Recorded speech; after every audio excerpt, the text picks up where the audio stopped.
The Little Purse with Two Halfpennies. There was once an old man and an old woman. The old woman had a hen, and the old man had a rooster. The old woman's hen laid 2 eggs a day, but she would not give the old man a single one. One day the old man lost patience and said, "Listen, old crony, you live as if you were in clover. Give me a couple of eggs so that I can at least have a taste of them." "No, indeed," replied the old woman, who was very avaricious. "If you want eggs, beat your rooster that he may lay eggs for you, and then eat them. I flogged my hen, and just see how she lays now." The old man listened to the old woman's talk, angrily seized his rooster, gave him a sound thrashing, and said, "There, now, lay some eggs for me or else go out of the house. I won't feed you for nothing any longer." As soon as the rooster escaped from the old man's hands, it ran off down the high road. While thus pursuing its way, lo and behold, it found a little purse with 2 halfpennies. Taking it in its beak, the bird turned and went back toward the old man's house. On the road it met a carriage containing a gentleman. The gentleman looked at the rooster, saw a purse in its bill, and said to the driver, "Get down and see what this rooster has in its beak." The driver hastily jumped from his box, took the little purse from the rooster's bill, and gave it to his master. The gentleman put it in his pocket and drove on. The rooster was very angry and ran after the carriage, repeating continually, "Kikeriki, sir, kikerick-hawk, to me the little purse give back." The enraged gentleman said to the coachman as they passed a well, "Take that impudent rooster and throw it into the well." The driver got down from his box again, seized the rooster, and flung it down the well. When the rooster saw that its life was in such great danger, what was it to do? It began to swallow the water, and drank till it had swallowed all the water in the well. Then it flew out and again ran after the carriage, calling, "Kikeriki, sir, kikerick-hawk, to me the little purse give back." When the gentleman saw this, he was perfectly amazed and said, "Ho ho! This rooster is a perfect imp of Satan. Never mind. I'll wring your neck, you saucy cockerel."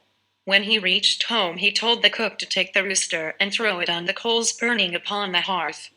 The woman did what her master bade her. When the rooster saw this new injustice, it began to spit out the water it had swallowed till it had poured all the water from the well upon the burning coals.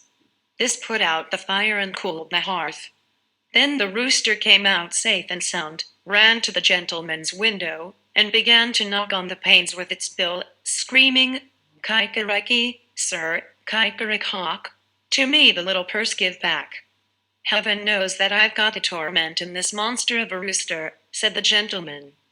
"Driver, rid me of it, toss it into the middle of the herds of cows and oxen.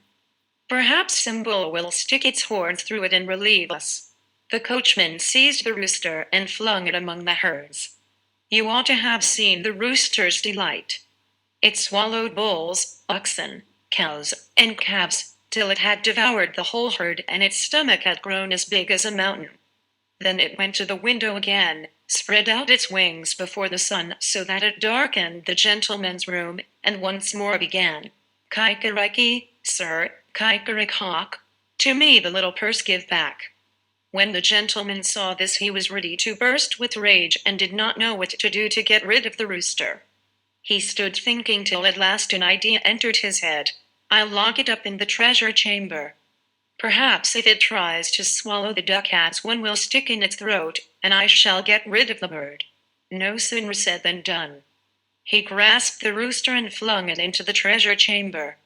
The rooster swallowed all the money and left the chests empty.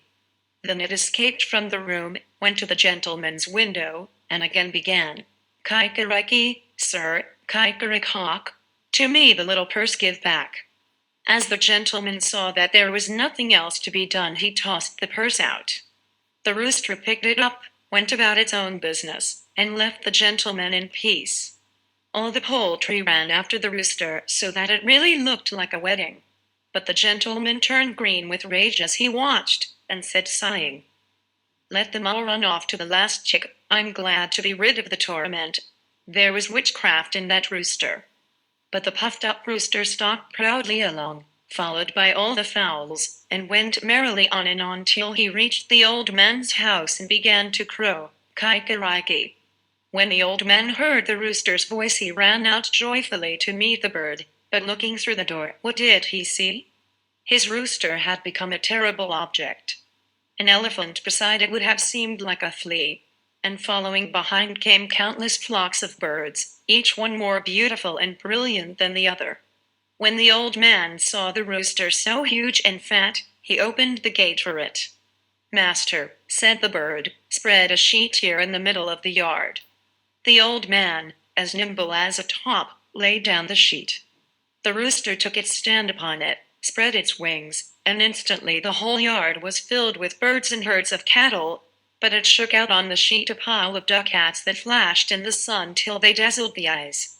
When the old man beheld this vast treasure, he did not know what to do in his delight, and hugged and kissed the rooster. The old man was very rich. He built great houses, laid out beautiful gardens, and lived luxuriously. He made the old woman his poultry maid. The rooster he took about with him everywhere, dressed in a gold collar, yellow boots, and spurs on its heels, so that one might have thought it was one of the three kings from the Christmas play instead of a mere ordinary rooster.